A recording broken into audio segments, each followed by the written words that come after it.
Cholesterol जो होता है, जो हमारी बॉडी में कोलेस्ट्रॉल ज़रूरी भी होता है और अगर इसकी एक्सेस हो जाए तब ये बॉडी के लिए खराब होता है। जैसे कोलेस्ट्रॉल जो होता है ये हमारे ब्लड में, हमारी सेल्स में लिपिड होता है, ये फैट होता है एक किस्म का। इसके फिर डिफरेंट टाइप्स होते हैं, जैसे कि हम बोलते हैं कि एलडीएल कोलेस्ट्रॉल है, एचडीएल कोलेस्ट्रॉल है, ठीक है? जो एलडीएल कोलेस्ट्रॉल होता है वो उसका ज़्यादा होना बॉडी के लिए खराब होता है। उसका ज़्यादा होना बॉडी के लिए बहुत ही खराब है। जो एचडीएल कोलेस्ट्रॉल है जिसको गुड कोलेस्ट्रॉल, एलडीएल कोलेस्ट्रॉल जो होता है वो बैड कोलेस्ट्रॉल होता है। एचडीएल कोलेस्ट्रॉल जो होता है हाई डेंसिटी लाइपोप्रोटीन जिसको कहते हैं। HDL stands for high density lipoprotein, जो एलडीएल होता है वो लो डेंसिटी लाइपोप्रोटीन होता है। जो लो डेंसिटी लाइपोप्रोटीन एलडीएल है, ये बैड कोलेस्ट्रॉल होता है और जो एचडीएल कोलेस्ट्रॉल होता है वो गुड कोलेस्ट्रॉल होता है। अगर एचडीएल का कम होना, एलडीएल का ज़्यादा होना, ये बॉडी के लिए खतरनाक है, ये बॉडी के लिए खराब है। जो डेंसिटी के हिसाब से हम इसको क्लासिफाई करते हैं। जिस कोलेस्ट्रॉल की जितनी ज़्यादा डेंसिटी है, उतना वो बॉडी के लिए अच्छा होता है। उतना वो बॉडी में जो क्लॉटिंग होता है, कोलेस्ट्रॉल जो क्या होता है, ये मोटापा होता है। ये बॉडी की जो हमारी नसें हैं, हार्ट की नसें हैं, उनको ब्लॉक कर सकता है।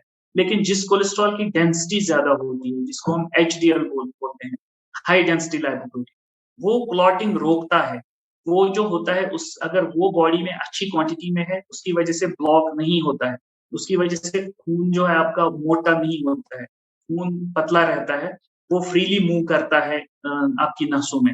लेकिन जिस कोलेस्ट्रॉल की डेंसिटी जो होती है वो कम होती है, जिसको हम लो डेंसिटी लाइपोप्रोटीन कहते हैं, उसकी वजह से जो है हमारी नसें ब्लॉक होती हैं और उसकी वजह से बॉडी में प्रॉब्लम होती है, जैसे हार्ट अटैक आ सकता है, ब्लड प्रेशर बढ़ सकता है, ये सारी चीज़ें। कि इसका डिफरेंट लेवल होता है। ऐसे हम क्वांटिफ़ाई ये करते हैं कि जैसे कि जो एलडीएल कोलेस्ट्रॉल होता है, उसका एक गोल होता है, एक सेट पॉइंट होता है कि किस पेशेंट में कितना रखना है। जैसे अगर डायबिटीज़ पेशेंट है, उसका जो एलडीएल हम गोल रखते हैं 100 तक रखते हैं। और अगर आपका पेशेंट हार्ट अटैक हुआ है पेशेंट का, उसका जो गोल है, जो मकसद है हमारा वो है एलडीएल कोलेस्ट्रॉल हमारा 70 मिलीग्राम पर डेसिलिटर होना चाहिए। और अगर डायबिटीज पेशेंट है जिसका हार्ट अटैक नहीं हुआ है, सिंपल शुगर पेशेंट है, उसका जो गोल है अराउंड 100 मिलीग्राम पर डेसिलिटर रखना है। और अगर हेल्दी इंसान है 130 तक हम एलडीएल कोलेस्ट्रॉल रखते हैं। जो एचडीएल कोलेस्ट्रॉल है वो अराउंड यही 40 टू 50 हम रखते हैं, 50 मिलीग्राम पर डेसिलिटर अच्छा गोल है हमारा, 50 तक रखते हैं। इसके ड्रग्स आते हैं, बहुत सारे ड्रग्स हैं, जैसे स्टैटिन्स बहुत कॉमनली यूज़ होते हैं, जो कि एलडीएल कोलेस्ट्रॉल को कम करते हैं और कुछ ड्रग्स हैं जो कि एचडीएल कोलेस्ट्रॉल को बढ़ाते हैं। और इम्पोर्टेंट जो होता है, जो अगर पेशेंट हेल्दी है आपका, उसमें से ज़्यादा इम्पोर्टेंट होता है वो डाइट कंट्रोल ही होता है और एक्सरसाइज़ जिसको हम बोलते हैं। एक्सरसाइज़ और डाइट कंट्रोल की वजह से आप अपना कोलेस्ट्रॉल कम कर सकते हैं।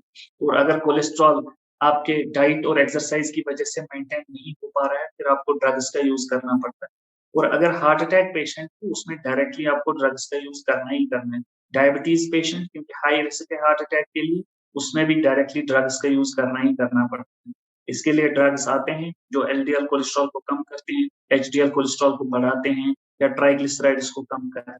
बिल्कुल ड्रग्स हैं। जो ट्रीटमेंट है इसका वो 2 किस्म का होता है। एक होता है पहला जो ट्रीटमेंट होता है वो यही होता है कि आप अपने डाइट में कंट्रोल करें। डाइट जो होता है वो लिपिड रिच डाइट ना खाएँ, फ्राइड फूड्स ना खाएँ, तेल वाली चीज़ें कम खाएँ, फैटी चीज़ें कम खाएँ।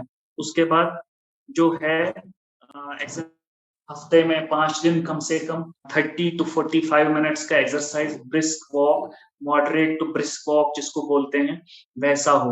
और सेकंड जो होता है आपका फार्माकोलॉजिकल ट्रीटमेंट, जिसमें कि हम ड्रग्स प्रिस्क्राइब कर देते हैं इस चीज़ के लिए, कोलेस्ट्रॉल को कम करने।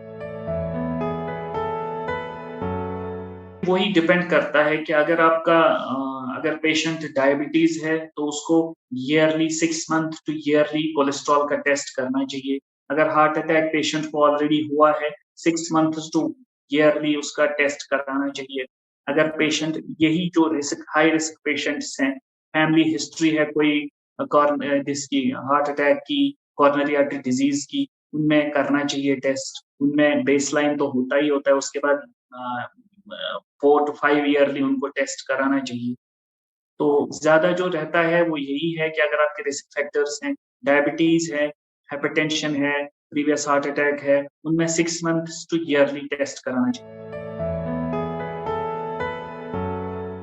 लाइफ़स्टाइल और डाइटरी चेंजेस बहुत ही ज़रूरी है।